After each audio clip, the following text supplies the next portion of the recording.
नमस्कार प्यारे बच्चों, मैं सीताकांत आपके अपने YouTube चैनल द केमिस्ट्री वाला में आपका स्वागत करता हूं। प्यारे बच्चों, आज के इस वीडियो में हम लोग जानेंगे कक्षा 10 के एक महत्वपूर्ण बिंदु IUPAC नामकरण के बारे में।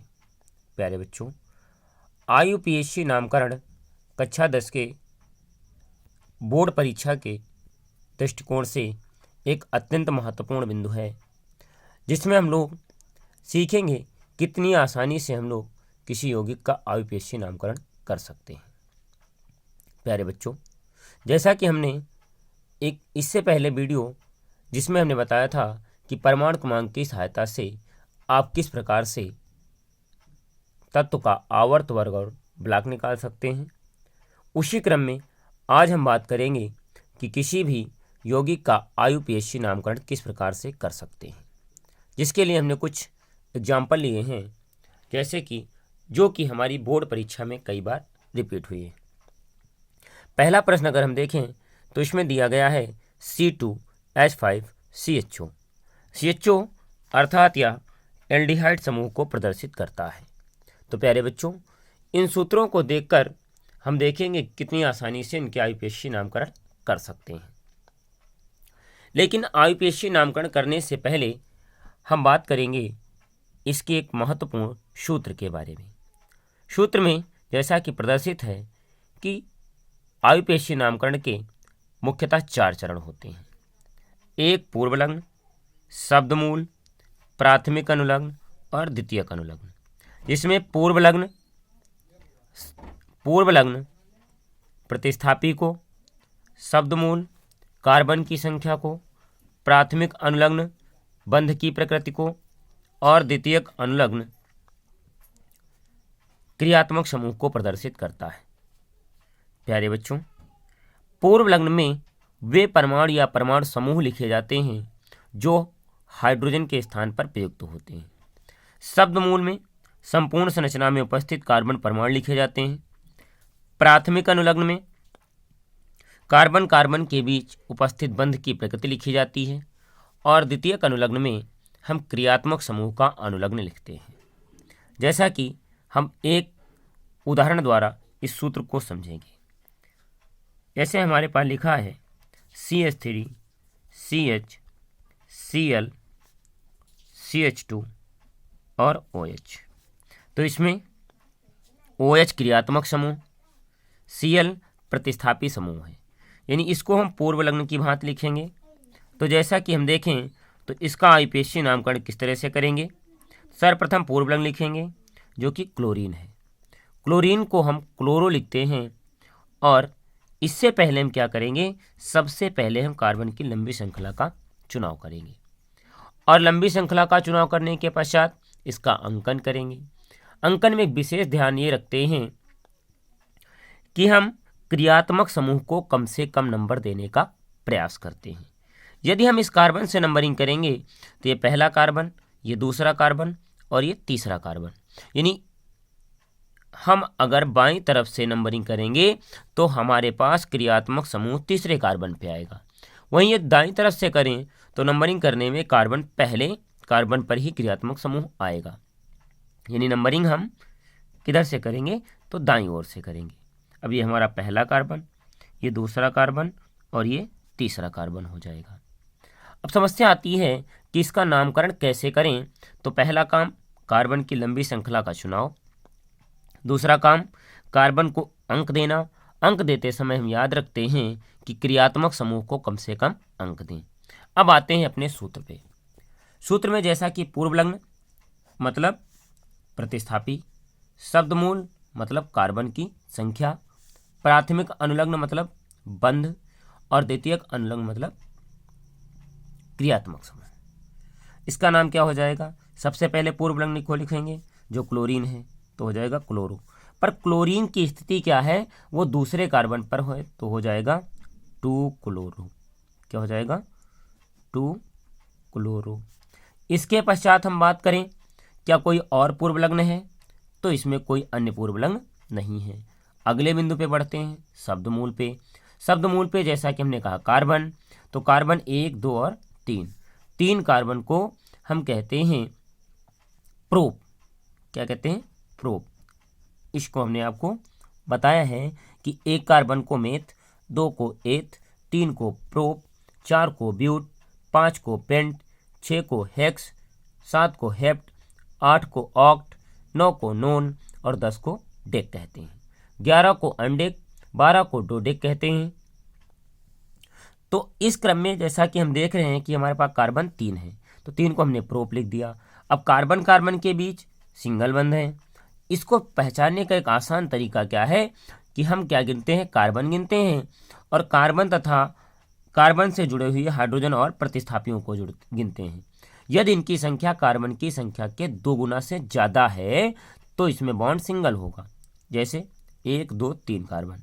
अब अगर इन सबकी संख्या 3, 6 से ज़्यादा हो तो समझिए कि सिंगल बॉन्ड। 3, 1 4, 1 5 और 2 7, यानी इनके बीच में सिंगल बॉन्ड होगा। तो ये हो जाएगा प्रोपेन। अब हमारे पास केवल बचती है एक चीज, वो द्वितीयक अनुलग्न। द्वितीयक अनुलग्न जैसा कि हम जानते हैं कि OH का द्वितीयक अनुलग्न आल होता है, तो हो जाएगा प्रोपेन आल, यानी इसका नाम क्या हो जाएगा?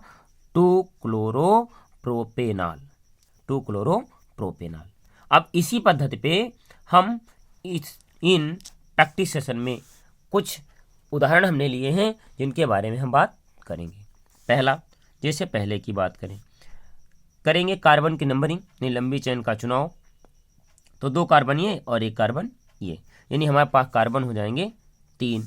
तो 3 कार्बन हो गए, 3 कार्बन को हमने लिखा प्रोप। अब हम वही समस्या, यानी हम देख लें तो हमारे पास क्या हो जाएंगे? हमारे पास यह कार्बन हो गए 3। अब इनसे जुड़े हुए जो हाइड्रोजन हैं वो हमारे पास 2 गुने से ज़्यादा हैं। 2 दूनी 4, 1 5, यानी 5 2 गुने से ज़्यादा हैं, तो बॉन्ड हो जाएगा सिंगल, यानी प्रोपेन। अब क्या हो जाएगा? इसके बाद हम बात करें CHO की, तो CHO हमारा क्रियात्मक समूह होता है अल, यानी हो जाएगा प्रोपेनल। क्या हो जाएगा? प्रोपेनल। अगले की बात करें तो इसमें हम इसकी संरचना को कुछ दूसरे तरीके से भी बना सकते हैं, जैसे कि CH3 CH3 और इस डबल बॉन्ड द्वारा ऑक्सीजन को जोड़ दें। तो अब ये हमारे 3 कार्बन की लंबी चेन, इसमें हम क्या लिखेंगे? प्रोप। अब यहाँ हम ध्यान देते हैं कि ये डबल बॉन्ड कार्बन ऑक्सीजन का है, इसको हम डबल बॉन्ड की तरह नहीं बल्कि सिंगल बॉन्ड जो कि कार्बन और कार्बन के बीच है। तो ये हो जाएगा प्रोप। फिर इसके बाद प्रोप के बाद हमारा आएगा क्या चीज़? प्राथमिक अनुलग्न, यानी बॉन्ड। तो सिंगल बॉन्ड यानी प्रोपेन, और ये जो क्रियात्मक समूह होता है इसका अनुलग्न होता है ओन, तो हो जाएगा प्रोपेनोन। अब ओन किस कार्बन पे है? तो ये दूसरे कार्बन पे है, इसलिए हो जाएगा प्रोपेनोन 2। अगले का नाम, अगले की अगर हम बात करें तो ये भी हमारा किसका उदाहरण है? ओन का उदाहरण है। इसमें 1 2 3 4 कार्बन है, तो 4 कार्बन का ब्यूट, और ओन कहाँ है? तो दूसरे कार्बन पे, तो हो जाएगा single bond bond single bond, यानी ब्यूटेन हो जाएगा। अब ये क्रियात्मक समूह कहाँ? दूसरे कार्बन पे। कौन सा क्रियात्मक समूह? ओन। तो क्या हो जाएगा? ब्यूटेनोन। किस कार्बन पे? तो दूसरे पे, ब्यूटेनोन 2। अगले का नाम, 2 कार्बन एथ, सिंगल बॉन्ड एन, और क्रियात्मक समूह COOH, इसका नाम होता है ओइक अम्ल, तो हो जाएगा एथेनोइक अम्ल। इसी प्रकार अगले की बात करें तो 1 कार्बन क्रियात्मक समूह CHO, यानी इसका नाम हो जाएगा मेथेनल। क्या हो जाएगा? मेथेनल। अगले में 1 कार्बन 2 गुना से ज़्यादा हाइड्रोजन, यानी 1 कार्बन को हम कहते हैं meth, single bond methane, OH को आल, यानी इसका नाम हो जाएगा मेथेनॉल। इस क्रम में एक समस्या आती है, जब कार्बन कार्बन के बीच डबल बॉन्ड हो तो हम क्या करते हैं? तो डबल बॉन्ड के लिए हम इन लगाते हैं, जैसा कि इसमें प्रदर्शित है 1 2 3 4 कार्बन। अब 4 कार्बन पहचानेंगे कैसे? तो इसमें हमारे पास कार्बन 4 हैं, तो क्या हम देखेंगे कि हाइड्रोजन 2 गुना से ज़्यादा हैं? तो 4 यानी 8 होने चाहिए। तो 2 1 3 1 4 और 2 6, यानी ये सिंगल बॉन्ड नहीं बल्कि कैसा? डबल बॉन्ड है। और संरचना में प्रदर्शित भी है। तो इसमें 1 2 3 4 कार्बन को ब्यूट।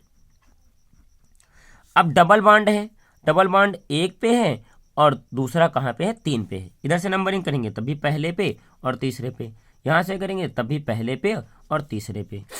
2 बार है तो 2 को हम डाई लिखते हैं, तो क्या हो जाएगा ब्यूट, फिर हम लिखेंगे डाई।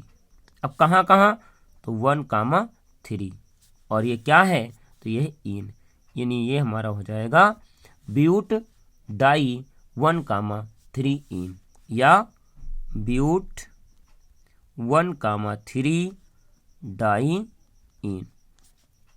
डाइन। इसी क्रम में अगले की अगर बात करें तो 2 कार्बन मतलब एथ, सिंगल बॉन्ड एन और OH मतलब ऑल, यानी हो जाएगा एथेनॉल।